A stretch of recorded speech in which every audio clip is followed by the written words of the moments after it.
बोलिए प्रेम से श्री सद्गुरु महाराज की जय। श्री सद्गुरु महाराज की जय। श्री सद्गुरु महाराज की जय।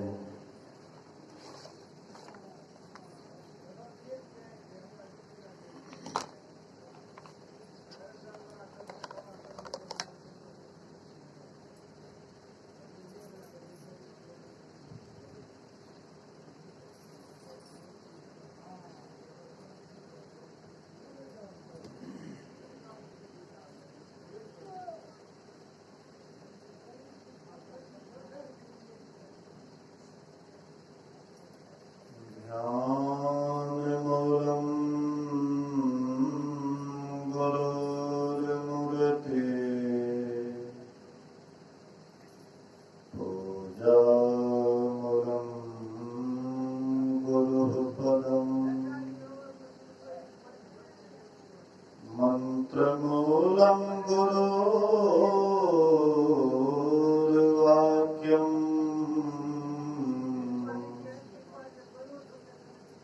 मोक्षमूलं गुरुः कृपा। धन्य धन्य सद्गुरु सुखद महिमा कहे न जाए।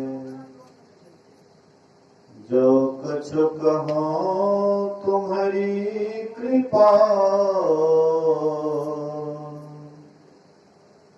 मोतें कछु न बसाए।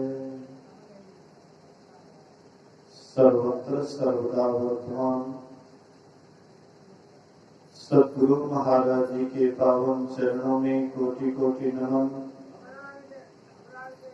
उपस्थित गुरुजन, धर्म प्रेमी सत्संगी बंधुओं, पूजनीय माताओं तथा भक्तिमती बहनों, अभी हम लोग अपराह्न कालीन सत्संग में उपस्थित हैं।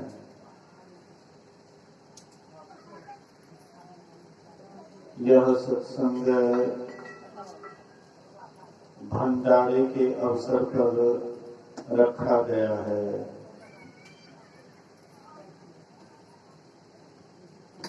कहते हैं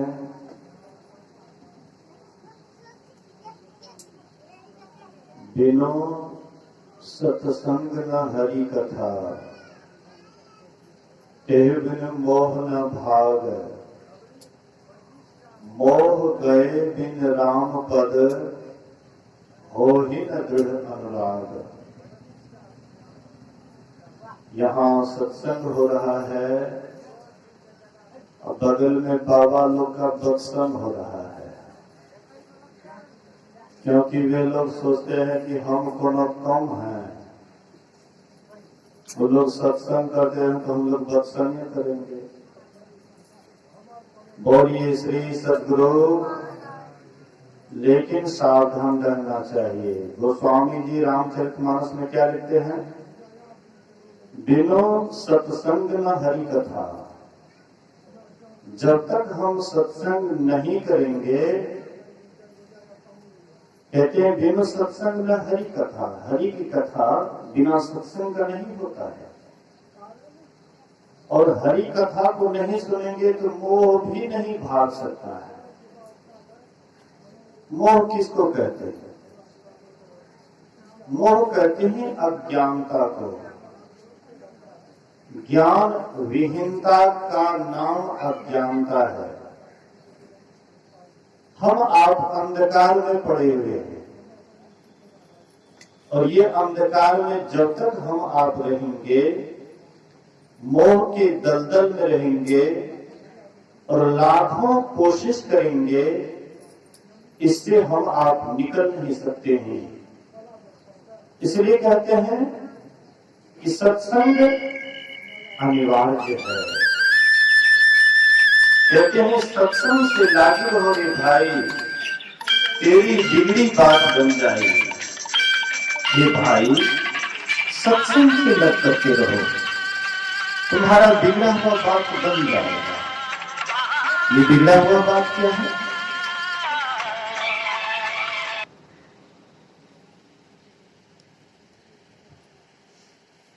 बिगड़ा हुआ बात क्या है?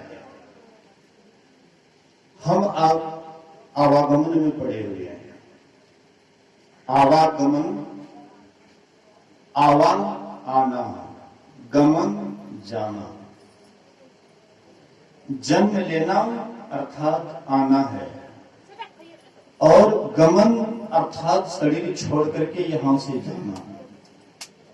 कहते यही सबसे बड़ा दुख है, और ये दुख से आप तभी छूट सकते हैं जब हम सत्संग करेंगे। एक जगह ऐसे ही सत्संग हो रहा था, और लकड़ी में रहने वाला एक घुन्ना और घुन्नी, जो घून, लकड़ी का घून घूमते रहता है, घून बनाते रहता है। तो सत्संग हो रहा था, और घुन्नी कहती है अपने पति से कि पतिदेव अभी सत्संग हो रहा है, इसलिए घूनना बंद कर दीजिए। हम लोगों का तो जीवन ही है लकड़ी घूनने का, लेकिन अभी सत्संग हो रहा है, इसलिए घूनिए नहीं, अभी सत्संग सुने। तो घूनना कहता है कि तुमको सत्संग सुनना है तो सुनो, हमको सत्संग फत्संग से कोई लेना देना नहीं है, हम तो घूनवे करेंगे। तो वह घुन्नी सत्संग सुनी, उसका वह शरीर छूटा, तो वह राजकुमारी होकर के जन्म लेती है। घुन्ना का भी शरीर छूटा, लेकिन घुन्ना का शरीर छूटा तो फिर घुन्ना का घुन्ने रह गया। मतलब कहने का, सत्संग से लाभ होता है, सुसंगति से लाभ होता है, कुसंगति से हानि होती है। कबीर साहब कहते हैं, कबीर सत्संग में बात चलावे, और जो सत्संग में होते हैं, अगल बगल में होते हैं और बात चलाते हैं, तो समझिए कि उनके पास गंगा गई, लेकिन बेचारे वे बिना नहाए रह गए। इसलिए संत महापुरुष कहते हैं कि हमारे जीवन में सत्संग की आवश्यकता है। जब तक हम सत्संग नहीं करेंगे, तब तक हम सही मार्ग को नहीं जान सकते। हम कहां से आए हैं और हमें जाना कहां है, यह ज्ञान बगैर सत्संग के कहीं भी हम नहीं पा सकते। इसलिए सत्संग की बड़ी आवश्यकता है। सत्संग अति आवश्यक है। सत्संग सबको करना चाहिए। कोई सत्संग अगर करते हैं, उनसे उनका ही कल्याण होता है। गोस्वामी तुलसीदास जी महाराज रामचरितमानस में लिखते हैं, बिनु सत्संग विवेक न होई, राम कृपा बिनु सुलभ न सोई। कहते बिना सत्संग के विवेक नहीं होता है। विवेक किसको कहते हैं? विवेक किसको कहते हैं? विवेक कहते हैं सार असार के ज्ञान को जानना। सार क्या है, असार क्या है, अच्छा क्या है, बुरा क्या है, क्या लेने योग्य है, क्या लेने योग्य नहीं है। हम आप हंस पक्षी का नाम सुने होंगे। हंस एक पक्षी होता है, और उसको दूध और पानी मिला करके दीजिए तो वे क्या करते हैं? हंस पानी को अलग कर देते हैं और दूध को अलग करके पी लेते हैं।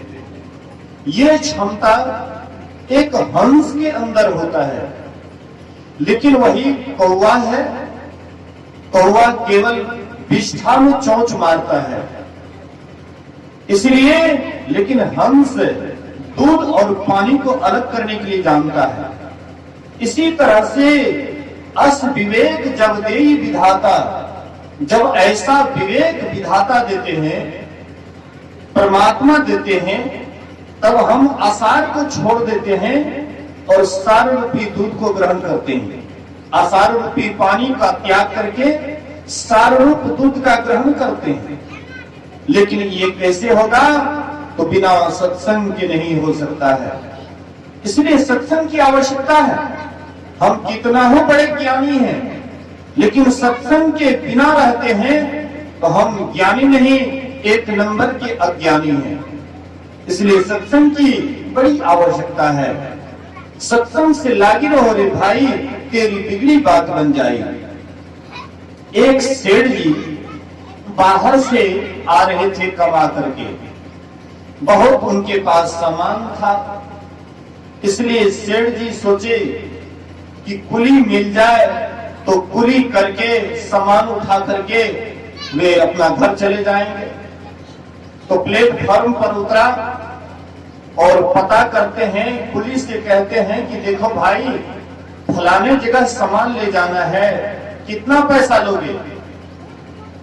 एक कुली कहता है कि 50 रुपया लगेगा। सेठ जी कहते हैं, अरे बहुत ज्यादा कहते हो, कुछ कम करो। कहते नहीं नहीं, उससे कम नहीं होगा, आगे जाइए। दूसरे पुलिस से पूछते, तीसरे पुलिस से पूछते हैं। सेठ जी कंजूस था, इसलिए 50 रुपया उसको ज्यादा लग रहा था। सेठ जी जाते जाते 3 नंबर प्लेटफॉर्म पर जाता है और वहां पर भी पूछते हैं कि फलाने जगह जाना है, कितना रुपया लोगे? एक कम खर्ची कुली था और वे कहते हैं, सेठ जी केवल 5 रुपया लगेगा। सेठ जी सोचा कि कहां 50 और कहां 5। कहते चलो भाई, मेरा सामान उठाओ और चलो लेकर के। तो वह कम खर्ची कुली सामान उठाए और लेकर के चलने लगे। जब एकांत रास्ता हुआ, हलचल से शांत हुए, लोग वेद नहीं मिलने लगे, तब वहां पर सेठ जी कहते हैं, सेठ जी से कहते हैं कुली कि देखो जी, मेरा एक पर्सनल नियम है, बोलिए श्री सद्गुरु, ध्यान इधर उधर नहीं देना है। क्या आया नहीं आया, लैंड आया कि गया, कहीं पर ध्यान नहीं देना है। आप लोग जानते हैं मूर्ति की पूजा क्यों होती है? मूर्ति को जहां बैठा दीजिए वहीं पर बैठे रहते हैं, टस से मस नहीं होता है, इसलिए मूर्ति की पूजा होती है। और जो सत्संग में भी शांत और स्थिर होकर के बैठे रहते हैं, वही कुछ प्राप्त कर पाते हैं। नहीं तो ऐसे ही आपका भी समय बेकार चला जाएगा। साउंड बंद है, साउंड को ठीक कीजिए। बोलिए श्री सद्गुरु। तो सेठ जी जब एकांत के तरफ चले तो वह कुली कहता है कि सेठ जी, मेरा एक पर्सनल नियम है। बोले कि क्या तुम्हारा पर्सनल नियम है? बोले कि मैं जिसका सामान उठाता हूं तो उसको मैं सत्संग सुनाता हूं। अगर आप सत्संग सुनिएगा तब तो मैं आपका सामान ले जाऊंगा, और नहीं सत्संग सुनिएगा तो यहीं पर सामान धड़ दूंगा, ऐसे चल दूंगा। सेठ जी सोचेंगे कौन कुल्ली के फेरे में पड़ गए। अरे हमको सत्संग फत्संग नहीं सुनना है, सत्संग फत्संग से हमको कोई लेना देना नहीं है, सामान लेकर के चलो। बोले कि नहीं सुनिएगा तो यहीं पर सामान धड़ देंगे। अब तो सेठ जी आगे पीछे देखने लगे कि अब तो दूसरा कुली मिलेगा नहीं, मजबूरी थी सेठ जी की। कहते कि अच्छा भाई, सत्संग सुनेंगे तो नहीं, लेकिन सुन देंगे। बोलिए श्री सद्गुरु महाराज। बहुत आदमी सत्संग सुनते नहीं, सत्संग सुन देते हैं, मजबूरी है उसकी। अरे मजबूरियों से कम सत्संग सुनिए तो लाभ ही लाभ होगा। अमृत चाहे मन से पीजिए या बेमन से पीजिए, लेकिन अमृत पिएंगे तो वे तो अमर होंगे ही, इसमें कोई शंका नहीं है। बोलिए श्री सद्गुरु महाराज। सत्संग अमृत है, अमृत है बातों के बाद, अमृत है संतों के पास। संत वचन वह सुधा, देव भी जिसके सदा भिखारी। कहते हैं कि संतों की जो वाणी है वही अमृत है, और इसके लिए देवता भी ललायित रहते हैं। जब सुखदेव मुनि जब परीक्षित को यही सत्संग रूपी अमृत सुनाने लगे, सत्संग रूपी कथा कहने लगे, उस समय में देवताओं के राजा इंद्र बोले कि महाराज, यह सत्संग कथा अमृत का पान मुझे कराइए, और मैं स्वर्ग से अमृत लाया हूं, ये अमृत परीक्षित को पिला दीजिए, लेकिन सत्संग रूपी अमृत हमें पिलाइए। सुखदेव मुनि कहते हैं, इसका अधिकारी तुम नहीं हो, इसका अधिकारी मनुष्य है, इसलिए परीक्षित पवित्र मनुष्य हैं, इसलिए मैं इसको यह कथा अमृत का पान कराऊंगा। बोलिए श्री सद्गुरु महाराज की। सत्संग अमृत। तो कहते हैं सेठ जी देखो, सत्संग तो नहीं सुनूंगा लेकिन सुन दूंगा। बोले कि वही सही, लेकिन सुनिए तो सही। तो सत्संग सुनाने लगे, और सेठ जी मजबूरी बस सुनने लगे। सुनते जब उसका घर आया तब कहते हैं, ए सत्संग फत्संग बंद करो, सामान रखो, पैसा लो, अपना रास्ता नापो। वह कुली सामान धर देते हैं, पैसा ले लिए और चलने लगे। कुछ आगे गए होंगे, बोले कि सेठ जी अरे सत्संग में बहुत बात सुनाए, लेकिन एक बात सुनाने के लिए भूल गए। सेठ जी कहते, भर रास्ता मेरा माथा चाट लिया, अब चाटने के लिए क्या बाकी रह गया, क्या बात है? बोले कि सेठ जी छठा दिन मैं मर जाऊंगा। बोले कि कौन ही कुली के फेरे में पड़ गए, जाते जाते अशुभ बात, छठा दिन में मर जाऊंगा। अच्छा ठीक है मर जाना, कोई बात नहीं। फिर कुछ आगे गए, बोले कि सेठ जी और एक बात भूल गए सत्संग में सुनाने के लिए। बोले कि क्या सुनाने के लिए भूल गया जी? बोले कि 7वां दिन आप भी मर जाइएगा। बोलिए श्री सद्गुरु महाराज। मैं मर जाऊंगा, कोई खास अंतर नहीं पड़ा सेठ जी को, लेकिन सेठ जी से बोले कि आप भी 7वां दिन मर जाइएगा। अब तो सेठ जी को काटो तो खून नहीं। अब लगा कि उनके पैर के नीचे से धरती खिसक गई। सेठ जी सोचने लगे कि अच्छा छठा दिन पहले यह कुली मरेगा तब न हम मरेंगे। तो दिन गिनने लगे, शुक्रवार शनिवार रविवार गिनती करने लगे। छठा दिन हुआ, वे गए 3 नंबर प्लेटफॉर्म पर और पता करते हैं कि देखो भाई, वह कम खर्ची कुली का क्या हाल है। तो वहां के और कुली लोग कहते नहीं, देखते हैं अभी जो चिता जल रहा है, आग भड़क रहा है, वही कम खर्ची कुली का चिता है, वह राते में मर गया। बोले कि अरे राम, हम तो सोचे कि वह साधारण एक कुली है, लेकिन नहीं, ये तो कुली के वेश में अच्छे महात्मा थे, उनका वचन बिल्कुल सत्य निकला। महात्मा केवल वेशभूषा से नहीं होता है, महात्मा साधना से होता है, महात्मा सत्यता से होता है। जिसके अंदर में सत्य वचन है, जिनके अंदर में 5 पाप के जो त्यागी हैं, वही महात्मा हो सकते हैं। बात बाकी कोई वेशभूषा बनाने से कोई साधु या महात्मा नहीं होता है। साधु महात्मा सदाचार से होता है, 5 पाप को त्यागने से होता है। तो कहते हैं कि अरे वे तो 1 नंबर के महात्मा थे, लेकिन मैंने पहचान नहीं सका।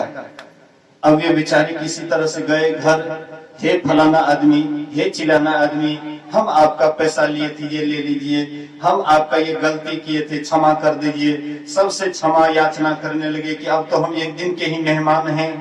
7वां दिन हुआ, ये भी मर जाता है। बोलिए श्री सदगुरु महाराज। सेठ जी जब मरा तो सीधा गया धर्मराज के पास। धर्मराज चित्रगुप्त से कहते हैं कि थोड़ा देखिए तो इसका लेखा जोखा, इसके जीवन में कितना पुण्य है, कितना पाप है। चित्रगुप्त कहते हैं कि ये तो जीवन भर पाप ही पाप किया है, कभी तो इसके जीवन में पुण्य है नहीं। हाँ, एक छोटा सा पुण्य है, एक दिन ये सत्संग सुन दिया था। बोलिए श्री सदगुरु महाराज।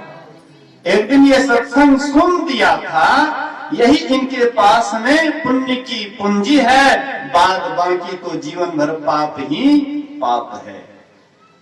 तो वहां पर नियम है कि जिनके पास में पुण्य ज्यादा होता है तो उसको स्वर्ग बाद में भेजते हैं, पाप कम होता है तो पहले उसको कहां भेजते हैं? नरक में, और उसके बाद स्वर्ग में।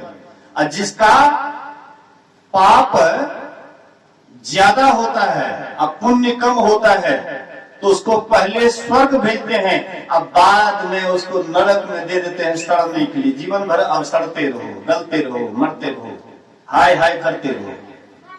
क्योंकि आप एक और उदाहरण से समझ सकते हैं, महाभारत के उदाहरण से समझ सकते हैं। जब पांचों भाई पांडव हिमालय यात्रा कर रहे थे, उस समय में पांचों भाई पांडव थे, साथ में द्रौपदी थी। सबके सब जब हिमालय यात्रा कर रहे थे तो हिमालय यात्रा करते करते सबसे पहले द्रौपदी गिर जाती है। भीम कहते हैं युधिष्ठिर से कि युधिष्ठिर भैया द्रौपदी गिर गई। बोले कि हाँ, हम पांचों भाई इनके पति थे, लेकिन ये बराबर अर्जुन की पक्षपात करती थी, इसी पाप के कारण द्रौपदी गिर गई। कुछ और आगे बढ़े, सहदेव गिर जाता है। बोले कि भैया सहदेव भी गिर गया। बोले कि हाँ, इनको भी पंडिताई का घमंड था कि हम बहुत बड़े जानकार हैं, हम बहुत बड़े पंडित हैं, इसी पाप से ये भी गिर गया। फिर और आगे बढ़ते हैं, नकुल गिर जाता है। कहते भैया नकुल भी गिर गया। बोले कि हाँ, इनको भी अपने सुंदरताई का घमंड था कि हम बहुत बड़े सुंदर हैं, इसी पाप के कारण ये भी गिरा। और आगे बढ़ते हैं, अर्जुन गिर जाता है। बोले कि भैया अर्जुन भी गिर गया। बोले कि हाँ, इनको भी धनुर्विद्या का घमंड था, गांडीव धनुष का घमंड था। ये जितना मनसूबा बांधते थे उतना कर नहीं पाते थे। जब अभिमन्यु मारा गया, अभिमन्यु जब मारा गया तो अर्जुन शपथ लेते हैं कि कल सूर्य अस्त होने से पहले अगर मैं जयद्रथ को नहीं मारा तो जीते जी चिता रच करके और उसी में जल करके मैं राख हो जाऊंगा। बोलिए श्री सदगुरु महाराज। मैं उसी में जल करके राख हो जाऊंगा, शपथ ले लेते हैं। दूसरा दिन होता है और जयद्रथ को छिपा लिया कौरवों ने, सबके सब मिल करके बोले कि सब तरह से जयद्रथ की ही सब कोई रक्षा करो, जयद्रथ को कोई हानि ना हो सके, इसलिए सब कोई मिल करके उसकी रक्षा करो। सब कोई मिल करके जयद्रथ की रक्षा करते थे, इसलिए अर्जुन को आगे नहीं बढ़ने देते। फिर भी अर्जुन चीरते हुए आगे बढ़ रहे थे और सूर्य की तरफ भी देख रहे थे कि कहीं सूर्य अस्त होने वाला तो नहीं है। भगवान कृष्ण कहते हैं, अर्जुन अपने केवल लक्ष्य पर ख्याल रखो, सूर्य की तरफ ख्याल मत करो। अगर सूर्य की तरफ ख्याल करोगे तो तुम्हारा लक्ष्य बेलक्ष्य हो जाएगा, इसलिए अपने लक्ष्य की तरफ देखो। अर्जुन चिरते हुए बहुत आगे बढ़ गए, लेकिन भगवान कृष्ण देखे कि मेरे भक्त का आज कहीं प्रतिज्ञा न भंग हो जाए, लेकिन भगवान ऐसा होने के लिए नहीं देते हैं। भगवान भक्त के प्रतिज्ञा के कारण अपने प्रतिज्ञा को तोड़ना जानते हैं, लेकिन भक्त के प्रतिज्ञा को तोड़ने के लिए नहीं जानते हैं। इसलिए भगवान कृष्ण सोचे कि आज अर्जुन अपने प्रतिज्ञा से कहीं नीचे न गिर जाए, इसलिए भगवान कृष्ण जानबूझ करके सूर्य को बादल से ढक देते हैं, अस्त होने का नाटक कर देते हैं। अब लगा कि सूर्य अस्त हो गया, और सूर्य अस्त हो गया तब कौरवों में सबके सब खुशी मनाने लगे, बोले कि अब तो अर्जुन को जीते जी चिता पर जलना पड़ेगा। सबके सब अब उधर खुशी मना रहे हैं। उसी बीच में जयद्रथ भी आ जाता है। जयद्रथ भी कहते हैं कि हे अर्जुन, अब क्या देख रहे हो? अरे तुम्हारे प्रतिज्ञा के अनुसार अब तो सूर्य अस्त हो गया, इसलिए चिता रच करके जिंदे जल जाओ। भगवान कृष्ण कहते हैं अर्जुन चिंता मत करो, अर्जुन चिंता मत करो, अभी सूर्य अस्त होने में आधा घंटा बाकी है। देखो अर्जुन, अभी सूर्य अस्त नहीं हुआ है और तुम्हारे सामने में जयद्रथ है, सीधा वार करो और उसका गर्दन कट करके यहां से 100 योजन दूर में उसके पिताजी तपस्या कर रहे हैं, उसका सिर उसके पिता के गोद में ही जाना चाहिए। जिनके द्वारा इनका सिर धरती पर गिरेगा उसके सिर का 100 टुकड़े हो जाएंगे, इसलिए अर्जुन सावधान, उसका सिर इधर उधर कहीं नहीं गिरना चाहिए, सीधा उनके पिता के गोद में जाना चाहिए। अर्जुन निशाना करके जयद्रथ को मारते हैं और जैसे उसका गर्दन कटा 100 योजन दूर उनके पिताजी तपस्या कर रहे थे, उनके पिता के गोद में वह सिर जाता है। ये अचानक वह सिर को फेंकते हैं, उनके पिता के द्वारा वह सिर नीचे गिरा, उनके पिता के सिर का 100 टुकड़े हो गया। मतलब कहने का अर्जुन जितना मनसूबा बांधते थे उतना कर नहीं पाते थे, इस पाप के कारण अर्जुन गिरा। और आगे बढ़ते हैं, भीम भी गिरने लग जाता है, कहते भैया मैं भी गिर रहा हूं। बोले कि हाँ, तुम भी अपने बल के सामने में किसी को कुछ नहीं समझता था कि हम बहुत बड़े बलवान हैं, 10,000 हाथी का बल मेरे अंदर है, इसलिए तू किसी को कुछ नहीं समझता था, इसी के कारण तू गिर रहा है। भीम एक बार एक सरोवर में पानी पीने के लिए उतरा, तो वहां पर कुल्ला कर रहा था, अब कुल्ला करके पानी भी उसी सरोवर में फेंक रहा था। पीछे से एक नवयुवक आता है और कहते ऐ जी सुनिए, अरे इस पानी को लोग पीते हैं, आप उसमें कुल्ला कर रहे हैं, उसी से मुंह धो रहे हैं, थूक खखार फेंक रहे हैं, हाँ थोड़ा पानी लेकर के बगल में जाइए और वहां पर कुल्ला कर लीजिए। लेकिन भीम अपने बल के सामने में कोई कुछ बोलता है तो बोलने दो, कोई फर्क नहीं। वह युवक को रहा नहीं गया, भीम को एक हाथ गर्दन पर दिए और दूसरा हाथ कमर पर दिए, फुटबॉल की तरह आकाश में उठा लिए भीम को और उठा करके ले जा रहे थे समुद्र की तरफ। समुद्र के किनारे जाते उधर से भगवान कृष्ण उधर से आ रहे थे और कहते हैं अरे भाई, अरे बर्बरी, ये क्या कर रहे हो? अरे ये तुम किसको उठा करके कहां ले जा रहे हो? बोले कि ये बड़ा दुष्ट है, मैंने इसको कहा, कई बार कहा कि ये सरोवर का लोग पानी पीते हैं, इसलिए कुल्ला मत करो, ये मेरी तरफ देखे नहीं, ये बड़ा दुष्ट है, इसको जाकर के समुद्र में फेंकूंगा। भगवान कृष्ण कहते बर्बरी, ये तुम्हारे दादाजी हैं, अरे ये तुम्हारे दादाजी हैं, इसलिए समुद्र में मत फेंको। बर्बरी तुरंत उसको नीचे उतारते हैं, दादाजी के चरण पर गिर गए। भीम को बड़ा मतलब मन प्रसन्न हुआ कि मैं कौन बलि, मेरा पोता तो ऐसा बलि कि मुझे फुटबॉल की तरह आकाश में उठा लिया, इसलिए हमसे भी कई गुना बलवान मेरा पोता है। मतलब कहने का भीम अपने बल के सामने में किसी को कुछ नहीं समझते थे, इसी कारण भीम गिरा। जब युधिष्ठिर जी महाराज जा रहे थे उसी समय में रथ लेकर के आए इंद्र। इंद्र कहते हैं अर्जुन तुम्हारे लिए रथ, कहते हैं युधिष्ठिर तुम्हारे लिए रथ तैयार है, इसलिए रथ पर बैठो और चलो स्वर्ग। तो युधिष्ठिर के साथ एक कुत्ता भी था। कहते हैं कि मैं भी उस रथ पर बैठूंगा और ये कुत्ता भी मेरे साथ में बैठेंगे। बोले कि देखो तुम पुण्यात्मा हो, धर्मात्मा हो, इसलिए तुम्हारे लिए रथ आया है, लेकिन ये कुत्ता स्वर्ग नहीं जा सकता, इसलिए क्षमा करना, ये कुत्ता नहीं जा सकता है।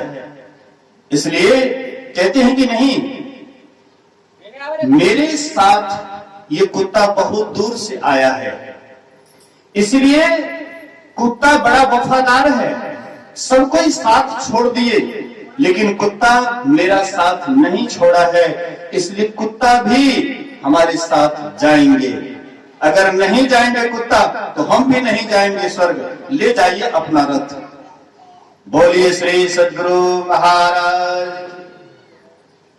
अंत में वह कुत्ता कोई और नहीं था, धर्मराज अपने रूप में प्रकट हो जाते हैं और कहते हैं युधिष्ठिर, मैं तुम्हें जांचने के लिए तुम्हारे साथ साथ आ रहा था, सही में तुम धर्म के अवतार हो, बड़े धर्मात्मा हो, तुम्हारे इस बात से मैं खुश हुआ, प्रसन्न हुआ। तो युधिष्ठिर को जब ले जाने लगे स्वर्ग, तो नरक के रास्ते से ले जाने लगे। 2 मुहूर्त तक उसको नरक में रखा, वहां पर चारों भाई और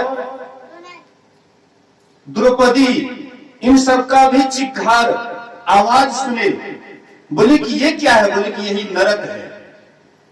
तो नरक होते हुए युधिष्ठिर स्वर्ग को गए।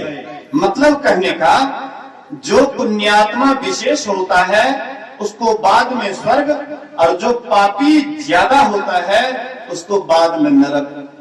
तो शेर जी तो पापी 1 नंबर के थे, जीवन भर पाप ही पाप किए थे, लेकिन थोड़ी देर के लिए सत्संग सुन दिए थे, इसी कारण से उसको पहले स्वर्ग भेजा गया। जब शेर जी को स्वर्ग ले जाते हैं तो वहां पर भी कुली, जो वहां नीचे धरती पर कुली का काम करते थे, स्वर्ग में वे बैठ करके सत्संग सुना रहे हैं। बोलिए श्री सद्गुरु महाराज। सत्संग सुना रहे हैं कुली, और बहुत वहां पर देवी देवता सत्संग सुन रहे हैं। सेठ जी को लगा कि धरती पर थोड़ी देर के लिए हम सत्संग सुन दिए थे, उस पुण्य के प्रभाव से आज मैं स्वर्ग आया, लेकिन अब तो हमको सत्संग सुनना है। बड़ा प्रेम से वह सत्संग में बैठ जाते हैं पीछे, और बड़ी प्रेम से सत्संग सुनने लग जाते हैं। जब सत्संग बड़ा प्रेम से सुनने लगे, होते होते जब उसका समय पूरा हुआ तो जमदूत पीछे से कहते हैं, उठो उठो उठो उठो, तुम्हारा समय हो गया, चलो। तो कुली जो सत्संग सुना रहे थे बोले कि भाई, अरे थोड़ी देर के लिए सत्संग सुन दिया था धरती पर मृत्यु लोक में, तो उनको उनके प्रभाव से यहाँ सत्संग, यहाँ स्वर्ग आ गया, लेकिन अभी जो ये सत्संग सुन रहा है, क्या इसका फल नहीं मिलेगा? जाकर के धर्मराज से पूछो। यमदूत गए यमराज के पास और कहते, महाराज सेठ जी तो वहां पर बड़ा प्रेम से सत्संग सुन रहा है। यमराज कहते, अब उसको सदा ही स्वर्ग में ही रहने दो। बोलिए श्री सद्गुरु महाराज। अब उसको स्वर्ग में रहने दो, क्योंकि अब वह सत्संग प्रेम से सुन रहा है। सत्संग से कितना लाभ होता है हम आप नहीं जानते हैं, इसलिए सत्संग को समझ नहीं पाते हैं और सत्संग में नहीं आना चाहते हैं। बोलिए प्रेम से श्री सद्गुरु महाराज। सत्संग से लाभ ही लाभ होता है, कुसंगति से हानि ही हानि होती है। जो भी सुसंगति किए उनका बन गया, और जो कुसंगति किए उसका बिगड़ गया। एक वृक्ष पर एक हंस बैठा हुआ था, और उसी वृक्ष पर कौवा आकर के बैठ जाता है। उसी वृक्ष के नीचे में बैसाख जेठ की गर्मी थी, एक व्याधा आया और वहीं पर आकर के लेट जाता है। व्याधा आराम करने लगे, तब तक में कौवा उच्चृंखल स्वभाव का होता है, वे ऊपर से विष्ठा कर दिए, बीट कर दिए, और जैसे बीट किए तो वह व्याधा के शरीर पर पड़ता है, व्याधा ऊपर की तरफ झांकता है, तो कौवा तो फूल से उड़ गया, लेकिन रह गया हंस। देखा हंस को, बोला कि ओ यही हंस मेरे ऊपर विष्ठा किया है। उनके पास धनुष बाण था, तुरंत धनुष बाण चढ़ाते हैं और निशाना करके मारते हैं। वह हंस को लग जाता है। हंस तरफड़ाते हुए, जैसे बाण लगा तरफड़ाते हुए गिरते हैं और कहते अफसोस, मैंने थोड़ी देर के लिए कुसंगति की तो मुझे इस जीवन से हाथ धोना पड़ रहा है, लेकिन जो जीवन भर कुसंगति करते हैं उसका क्या हाल होगा। अर्थात सत्संगति से लाभ होता है, सत्संगति से लाभ होता है और कुसंगति से हानि होती है। संगति ही जर जाओ न चर्चा राम की, दुल्हा बिना बारात कहो किस काम की। संगति ही खत्म हो जाए तो परमात्मा की चर्चा कहाँ सुनने के लिए मिलेंगे, राम की चर्चा कहाँ सुनने के लिए मिलेंगे। इसलिए संगति में ही, जहां पर सत्संग होता है वहीं पर राम की चर्चा होती है। राम बहुत नहीं है, ऐसा ना सोचें कि इधर के लोगों के लिए अलग राम है और उधर के लोगों के लिए अलग राम है। संत मत वाले के लिए अलग राम है और रामानंदी के लिए अलग राम है, कबीर पंथी के लिए अलग राम है और गुरु नानक पंथी के लिए अलग राम है। अरे राम तो एक ही है। एक राम दशरथ के बेटा, एक राम घट घट में बोले, एक राम है जगत पसारा, एक राम है सबसे न्यारा। एक राम दशरथ घर डोले, एक राम है दशरथ के घर में डोलता है। हाँ, लीला करते हैं, ठुमुक ठुमुक चलते हैं, सबके मन को मोहते हैं। एक राम दशरथ घर डोले, एक राम घट घट में बोले, एक राम घट घट में बोल रहा है। राम नाम सत्य है, सबका यही गत है। राम नाम सत्य है, सबका यही गत है। वही राम है। राम जब निकल जाए तो मुर्दा बोलेंगे, मुर्दा बोलेंगे। एक जगह ऐसे ही 4 आदमी कंधे पर और पीछे से बारात, सब कोई नारा लगाते हुए जा रहे थे, राम नाम सत्य है, सबका यही गत है। राम नाम सत्य है, सबका यही गत है। और उधर से एक बाबा आ रहे थे। बाबा कहते, अरे भाई तुम लोग नारा लगाते हो, लेकिन ये मचान पर जो आराम से सोया हुआ है ये तो कुछ बोलता नहीं है। बोले कि ये मर गया। तो क्या मरा? नीचे उतारो। नीचे उतारते हैं, कफन हटाते हैं, कहते देखो भाई आंख भी दिखाई पड़ता है, कान भी दिखाई पड़ता है, नाक भी है, मुंह भी है, जिह्वा भी है, सब कुछ तो है, तो क्या मर गया? बोले कि राम नाम सत्य है। जो राम रहने वाला था इनके अंदर वही एक सत्य है और सबका अंतिम में यही गति है। सबको इसी चचरी पर चढ़ करके अंतिम में जाना पड़ेगा स्मशान घाट। तो राम नाम सत्य। एक राम दशरथ घर डोले, एक राम घट घट में बोले, एक राम है जगत पसारा। ये संसार को बनाने वाले हैं। रचा है सृष्टि को जिस प्रभु ने, वही ये सृष्टि चला रहे हैं। रचा है सृष्टि को जिस प्रभु ने, वही ये सृष्टि चला रहे हैं। जो सृष्टि को चलाने वाले हैं, जो सृष्टि के रचयिता हैं, वे भी एक राम है, लेकिन एक राम सबसे है न्यारा, जो सबसे अलग है, सब में रहते हुए भी सबसे अलग हैं। वही है परमात्मा, वही है ईश्वर, और उसी को जानना है। ईश्वर को जान बंदे, मालिक तेरा वही है। ईश्वर को जान बंदे, मालिक तेरा वही है। वह ईश्वर को जानिए, वह मालिक को जानिए, जो सबके घट घट में विराजमान है, वह मालिक को जानिए। वह मालिक को कैसे जानेंगे? अभी हम आप सुन रहे थे रामचरितमानस के बाल कांड से।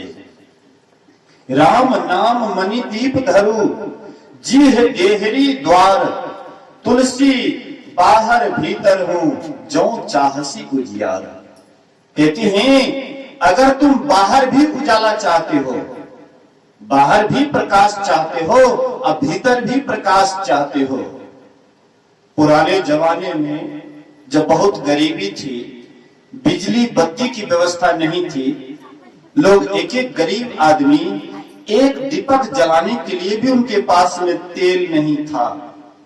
पढ़ने के लिए भी दूसरे के जो धनी मनी आदमी होते थे उनके पास जाते थे पढ़ने के लिए, उनके प्रकाश में पढ़ते थे। इतनी गरीबी थी एक समय में। तो जिसके पास एक ही दीपक और एक ही दीपक से काम चलाना है, ज्यादा व्यवस्था नहीं है, तो वे मां बहनें क्या करती थी, तो वह दीपक को चौखट पर रख देती थी, घर के चौखट पर रख देती थी, तो वह उसका प्रकाश अंदर भी जाता था और बाहर आंगन में भी आता था। आंगन में भी जो काम करने योग्य था कर लेती थी और घर में भी कोई सामान लेना देना था तो दे लेते थे।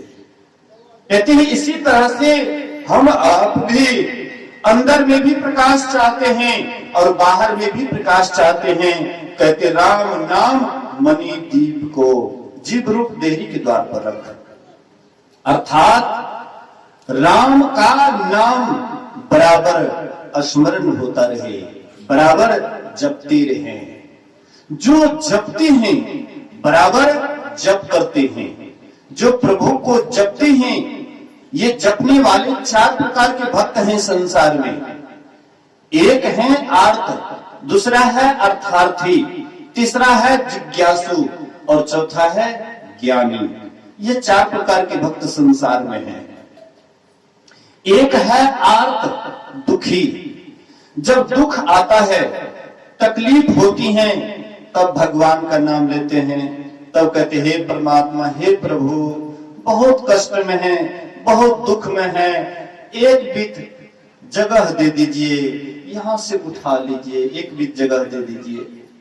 आपके पास में प्लॉट का प्लॉट जगह है, जमीन है, अब फिर भी एक बीत जगह मांगते हैं, क्या बात है? मतलब कहने का अंतिम में हम यही मांगते, एक बीत जगह। अब पहले कहते थे कि पूरा प्लॉट मेरा ही हो जाए। एक व्यक्ति बड़ा लालची था, तो वह लालची व्यक्ति क्या करते हैं, सोचा कि इस गांव में ये जो जमीन है महंगा है, ये जमीन को बेच करके फलाने जगह जमीन ले लेंगे तो 2 बीघा के बदले 4 बीघा हो जाएगा। तो यहाँ जमीन बेच लिए, 4 बीघा वहां हुआ, ले लिए। फिर वहां से बेच करके जहां 8 बीघा होता था वहां जाकर के ले लिए। इस तरह से होते होते ढेर जमीन हो गया, लेकिन मन में संतोष नहीं। एक राजा के पास गए और बोले कि हमको जमीन चाहिए। राजा बड़े उदार थे, बड़े दानी थे।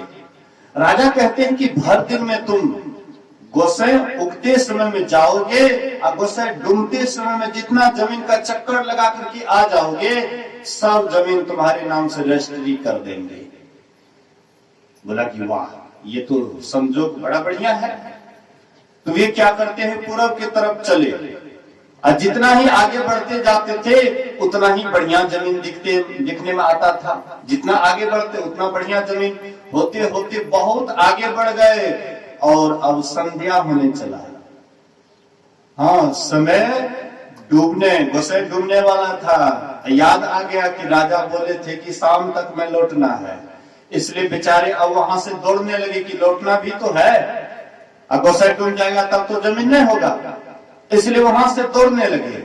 दौड़ते दौड़ते दौड़ते दौड़ते दौड़ते दौड़ते यहाँ आते आते, राजा के पास आते आते वे धड़ाम से गिरते हैं और वहीं पर उसका दम टूट जाता है, राम नाम सत्य हो जाता है। मंत्री से कहते, मंत्री, मैंने तो इसको वचन दिया था कि जितना जमीन तुम तय करके आ जाओगे उतना जमीन हम तुम्हारे नाम से लिख देंगे, लेकिन अब तो ये दुनिया में नहीं रहा, अब क्या करेंगे? बोले कि महाराज, ये तो एकदम हिसाब बिल्कुल साफ है।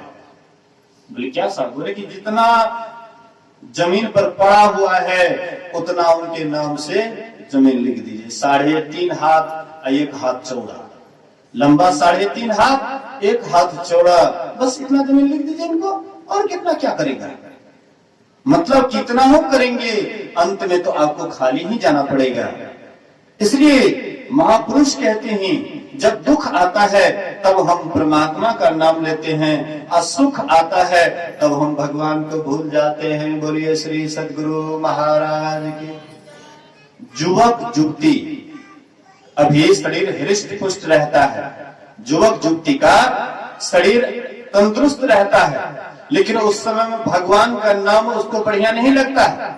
कहीं सत्संग होता है, युवक युवती को सत्संग अच्छा नहीं लगता है, अच्छा नहीं लगता है उसको, कैसे लगता है? जैसे आग में हम पैर देंगे तो पक जाएंगे, वैसे उनको भी लगता है कि कहीं ये आग के समान है, सत्संग आग के समान है, कहीं उसमें पैर देंगे तो हम भी जल जाएंगे, इसलिए उधर नहीं आते हैं। दुख में सुमरन सब करे, सुख में करे न कोई, जो सुख में सुमरन करे तो दुख काहे होए। सुख में सुमरन सब करे, दुख में सुमरन सब करे। जब दुख होता है तब हम भगवान का नाम लेते हैं, और जब दुख हट जाता है, दुख भाग जाता है, तब हम भगवान को भूल जाते हैं। कहते हैं यही है एक नादानी, मूर्खता। बोलिए श्री सद्गुरु। कबीर साहब कहते हैं सुख में सुमरन ना किया, दुख में किया याद, अब कहे कबीर तादास को कौन सुने फरियाद। कहते हैं सुख में सुमरन नहीं किया और दुख हुआ तो भगवान का नाम जपने लगे, दुख हुआ तब, बुढ़ापा आया तब, वृद्ध भयो तन कांपन लागे, कपित बात भरी, लक्ष्मीपति पछतात सेज पर, अब हम काह करी। जब वृद्ध हो जाते हैं, शरीर काम नहीं करता है, हाथ पैर थर-थर कांपने लग जाता है, तब भगवान का नाम लेते हैं। भगवान सोचते हैं कि जिस समय में तुम सुखी था उस समय में तो तुम मेरा नाम लिया नहीं, अब तू दुख के मारे कराह रहे हो, अब तुम मेरा नाम लेते हो। तो भगवान भी उनके उस दुख को नहीं सुनते हैं। इसलिए संत महापुरुष कहते हैं जिस समय हम शरीर स्वस्थ हैं, हमारा शरीर स्वस्थ रहता है, जब हम अपने आप में ठीक ठाक रहते हैं, उस समय भगवान का नाम जपना चाहिए, तो भगवान भी उस पुकार को सुनते हैं। बगीचा जाता है माली, तो माली क्या करते हैं? मुरझाया हुआ फूल तोड़ते हैं कि तुबा हुआ फूल तोड़ते हैं। जो ताजा खिला होता है, जो ताजा फूल खिला होता है, वही फूल को चुन चुन करके लाते हैं और भगवान के चरणों में चढ़ाते हैं। तो जैसे माली ताजा खिला हुआ फूल तोड़ते हैं, भगवान को चढ़ाते हैं, ऐसे ही युवा अवस्था भगवान की भक्ति करने का है। जो युवा अवस्था में भगवान की भक्ति नहीं करते हैं, भगवान उस पर उतना खुश नहीं होते हैं। इसलिए महापुरुष की वाणी को मानना चाहिए। तो एक अर्थ होता है जब दुख तकलीफ हुआ तब भगवान का स्मरण किए, दूसरा अर्थार्थी होता है धन संपत्ति के लिए भगवान की भक्ति करते हैं। अर्थ दुखी भक्त में आप द्रौपदी को ले सकते हैं। द्रौपदी, एक बार दुर्वासा ऋषि आ गए 60,000 शिष्यों के साथ और युधिष्ठिर से कहते हैं, युधिष्ठिर हम सब भूखे हैं, अब तुम्हारे यहाँ आज भंडारा पाएंगे, इसलिए हम लोग जा रहे हैं स्नान करने के लिए, और तब तक इधर भंडार चिता करके रखो और उधर से आएंगे तो हम सब भंडारा पाएंगे।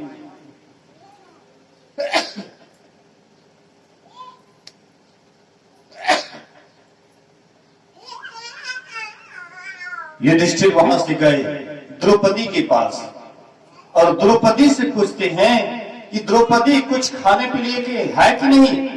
द्रौपदी कहती है, महाराज जो भी भोजन था हम भोजन कर लिए, अब कुछ भी नहीं है। द्रौपदी के पास इंद्र का दिया हुआ एक हंडी था, जिस हंडी में जब तक द्रौपदी भोजन नहीं करते थे उसके पहले कितना ही आदमी को भोजन करा दे, लेकिन भोजन खत्म नहीं होता था। और द्रौपदी जब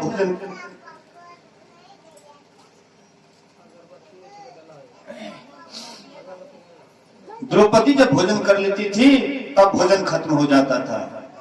तो बोले कि महाराज अब तो सब खत्म हो गया है। बोले कि देखो बड़ा संकट का समय है, अगर दुर्वासा ऋषि को खिलाएंगे नहीं तो वे तो हम सबको साफ दे देंगे, अब क्या होगा।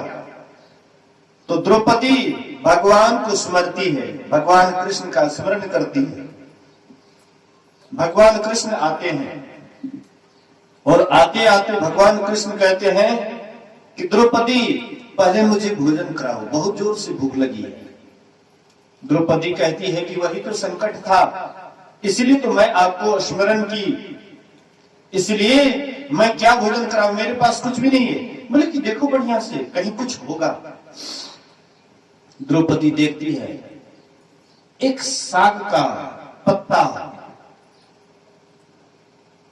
हंडी के कान से सटा हुआ था, वह ला करके दिए और बोले कि भगवान आधा आप खा लीजिए और आधा पूरा संसार को खिला दीजिए। भगवान कृष्ण वह साग की पत्ता को मुंह में लेते हैं और डकार कर देते हैं, ढकर जाते हैं। और जैसे डकार किए तो उधर 60,000 शिष्यों के साथ दुर्वासा ऋषि सबको ढकार पर ढकार होने लगा। अब तो सोचते हैं कि भाई अब तो युधिष्ठिर देख लेंगे, तब तो हम लोगों को जबरदस्ती भोजन भंडार कराने के लिए ले आएंगे, इसलिए चलो भाग चलो, नहीं तो हम लोगों को युधिष्ठिर देख लेंगे तो भंडारा करा देंगे। अब भोजन करने की इच्छा नहीं है, भंडार पाने की इच्छा नहीं है, अब डकार पर डकार हो रहा है। इस तरह से प्रतिष्ठा बची। मतलब कहने का कि द्रौपदी जब जब संकट में आती थी तब तक भगवान को याद करती थी, और जब उसका संकट दूर हो जाता भगवान को भूल जाती थी। इसको आर्त भक्त कहते हैं। दूसरे अर्थार्थी होते हैं, अर्थार्थी जो धन संपत्ति के लिए भक्ति करते हैं उनको अर्थार्थी भक्त कहते हैं। ध्रुव जी महाराज को अर्थार्थी भक्त में लेना चाहिए।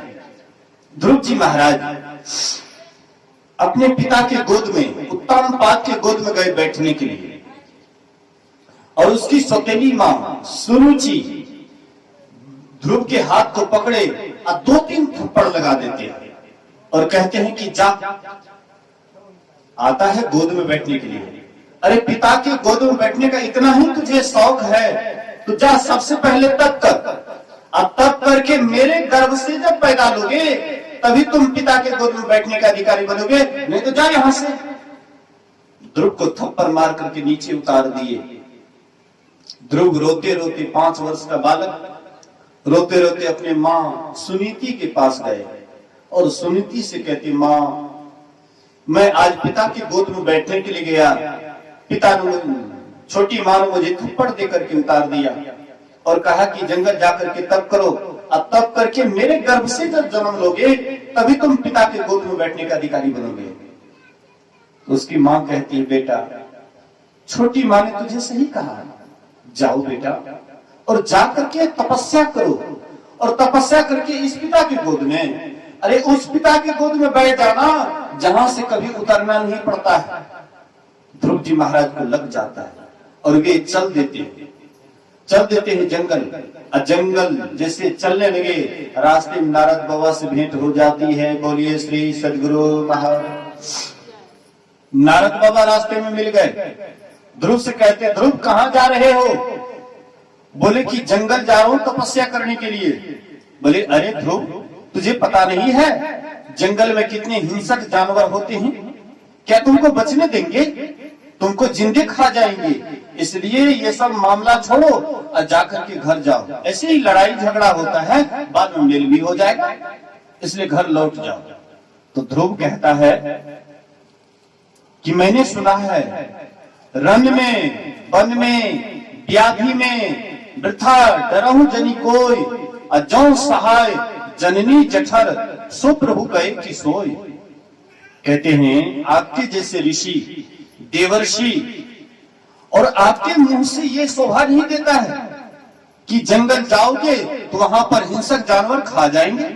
जब मैं मां के गर्भ में था, मां कितना पानी पी, कितना अन्न खाई, सब पच करके निकल गया, लेकिन वहां गर्भ में भी मुझे परमात्मा मेरी रक्षा किए, और वे परमात्मा अभी सो गए, वे परमात्मा अभी हमारी रक्षा नहीं करेंगे। नारद बाबा को लगा कि साधारण बच्चा नहीं है। बोले कि ध्रुव, क्या तुम जुक्ति जानते हो? जुक्ति जानते हो भगवान की भक्ति करने का? बोले कि बाबा वो तो नहीं जानता हूं। बोले कि ध्रुव, अरे छोटा से छोटा लोग काम करते हैं तो सीख करके करते हैं, और तुम तो इतने बड़े काम करने के लिए जा रहे हो जिस काम से बढ़कर के संसार में और कोई काम ही नहीं है, लेकिन बिना जुक्ति जाने जा रहे हो। सप्त धातु का काया पिंजरा, ता माही जुगति बिन सुबा, असतगुरु मिले तो उबरे बाबू, और नहीं तो परले होगा। कहते ध्रुव, ये 7 धातुओं से शरीर रूपी पिंजरा है, और इसमें जीवात्मा रूपी सुग्गा है। जुक्ति जान करके साधना करोगे तब तो तुम आराम से पिंजरे से निकल जाओगे, और नहीं तो इस सदा इस पिंजरे में पड़े रहोगे। एक बाबा रास्ते रहे थे, एक सुग्गा लोहा के पिंजरे में पड़ा हुआ था, और वह राम राम रट रहा था, राम राम रट रहा था। और बाबा बगल से गुजर रहे थे, तो बाबा कहते जा रहे थे, राम राम कहे भव सागर तरय, राम राम कहे भव सागर तरय। तो वह सुग्गा कहता है, बाबा मेरी बात को सुनिए। अरे बाबा, आज से यह मंत्र को उल्टा दीजिए, राम राम कहे लोह पिंजर पड़े, राम राम कहे लोह पिंजर पड़े। मैं राम राम कह रहा हूँ, इसीलिए लोहे के पिंजरे में पड़ा हुआ हूँ, और तोता है वह राम राम नहीं जपता है, इसलिए नील गगन का सैर कर रहा है। इसलिए महाराज ये मंत्र को छोड़ दीजिए, और मैं जो जपता हूँ राम राम कहे लोह पिंजर पड़े। तो बाबा कहते हैं, जुक्ति करे भव सागर तरे, जुक्ति करे भव सागर तरे। बच्चा, क्या तुमने किसी से जुक्ति जाना है राम नाम जपने के लिए? बोले कि बाबा सो तो नहीं जाना। बोले कि पहले जान करके करोगे तभी तो तुम आजाद होगे। तो वे क्या करते हैं, उसको जुक्ति बता दिए, प्राण स्पंदन की क्रिया, श्वास को रोकने की क्रिया बता दिए, और वे प्राण स्पंदन की क्रिया करने लगे, श्वास को रोकने लगे। रोकते रोकते जो अधिक देर तक श्वास रोकने लगे, अंत में होते होते एक दिन वह पिंजरा में पड़ा हुआ था, श्वास को रोक करके सोचा, मालिक सोचा कि कहीं ये मर तो नहीं गया, ये सुग्गा मर तो नहीं गया। नौकर से कहते, अरे इसको पिंजरा से निकाल करके फेंक दो, लगता है सुग्गा मर गया। तो उसको क्या करते हैं, लोहा के पिंजरे से निकाल करके नौकर और बाहर में फेंकते हैं। तो ये अपने को आजाद पा करके ये सदा के लिए आजाद हो जाते हैं। मतलब कहने का, जुक्ति करे भवसागर करे। तो कहते हैं कि जुक्ति जान करके करते हैं वही भवसागर